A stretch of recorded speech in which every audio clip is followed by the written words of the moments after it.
There are various different sales methods used. I'm going to move on to tender now. So tender is similar to an auction, but you don't get people in a room screaming at each other. So for example, we've got 22 Smith Street. The agent may give a guide on what that property's worth, and then you put your offer in on writing on a tender document. So that document's supplied by the agent. Now when you put your document in, you stipulate your price and you're pretty well locked in if you're the successful bidder. So it's a bit of an unknown method and it's not generally used in a lot of residential situations, but it can be for very, very unique properties. So just be mindful of tender because you may come across it one day. Now this is one that a lot of people haven't heard about, and it's called off-market. So an off-market property is promoted to agents like myself, buyers agents, to share with their clients. There's a number of reasons why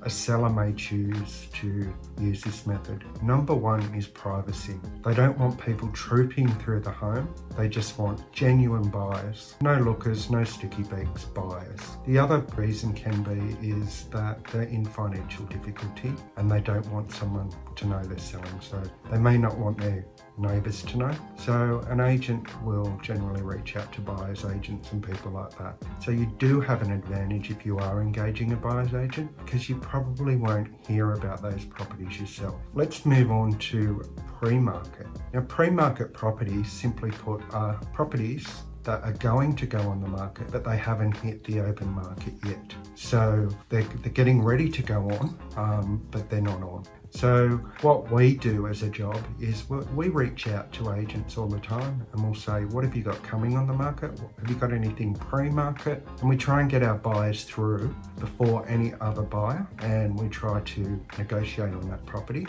before it goes to the open market. Now, if the price is good enough and the owner's happy with the price, they'll accept your offer. You will have to enter into an unconditional contract. And I'm going to be covering what unconditional contracts are later. Just remember that pre-market is marketed to buyers agents and the likes of, and you probably won't get access to them before any other buyer. One thing that I didn't mention about off-market, there is a significant amount of properties that are being sold by this method.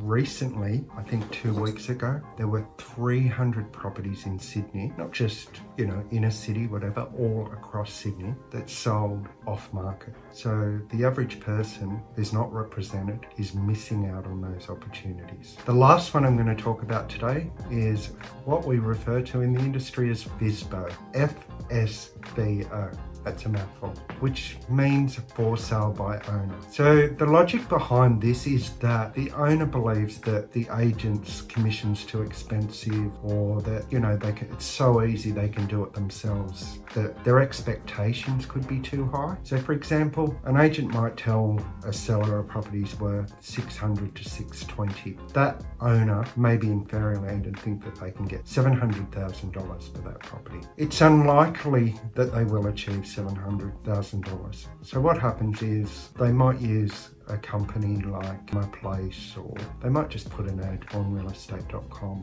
domain or something like that, and they'll show people through themselves. There'll be no agents involved unless a buyer's agent's involved. Now this one can be used to your advantage if you know the market. So let's say that the owner is experiencing some financial difficulties and they think that they'll save $20,000 by doing it themselves, which doesn't necessarily mean that way, because they don't have the access to the buyers that the real estate agents do. So this could be a really good opportunity for you to get a good buy. Especially if they want to sell money. The market is limited. A lot of people don't like for sales by owner, and that could be because there's no middleman, so you're dealing directly with the owner. And if you know how to negotiate, that's a really handy situation, because you can save, tens of thousands of dollars. So what I'm going to do now is finish up on these sale methods. And in the next video, we're going to talk about what type of buyers there are. Thank you, and I'll see you in the next video.